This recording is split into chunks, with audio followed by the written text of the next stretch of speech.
The type of humor that people have matters, and jokes always carry an element of not truth, but belief in them. If belief isn't a good enough word for you, then let's just say worldview or the way that you process information. I run into this situation a lot where somebody says a joke that's really ignorant or invokes like a processing or an understanding of reality that's really unsympathetic and crude, and I have a problem with it, and I say something to them, and they don't seem to register or understand why I care about it. And the more I get older, the more I see it everywhere. Everybody has this like belief that humor is just whatever, and it's like untouchable, that, you should be able to laugh about whatever you want. And I think that's really stupid. I think that there are certain jokes which are universally pure and wholesome by nature, and I think that there are other jokes which are universally degrading and corrupt by nature. I think there's one really simple qualifier to distinguish between corrupt and wholesome jokes, which is connection, relatability. How relevant is it to the human experience?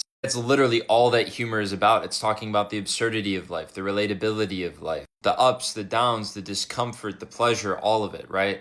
And if your jokes are predicated on mimicking, on mocking, or on putting your foot down in some hard opposition to somebody else's truth about reality, then it's a shitty joke.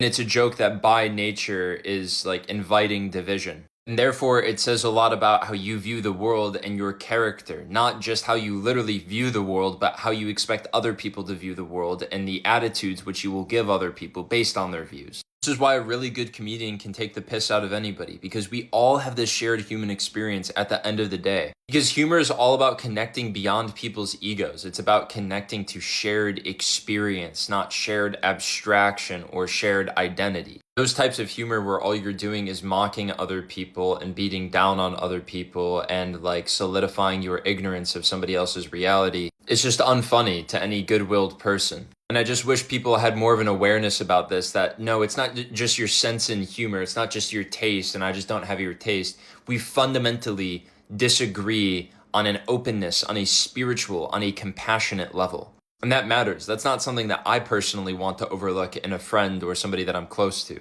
Humor is like the closest thing that we'll get to socially acceptable live poetry. Really does reveal like the deepest understandings that you have about reality, your ability to connect with other people's reality. Anyways, that's all I have for you guys today. If you don't see this already, I have a new sponsor in my bio. They're called Monkeyless. I'm going to be promoting them at the end of every video, so if you don't want that, just skip. They're a screen time reduction app focused on meditation and actually addressing your addiction. So if you're interested in them, it helps me and it supports me to go check them out. But I also think it's a beneficial thing for anybody who does check it out and gives it a shot. So the link is in my bio, and I love you all. Till next time.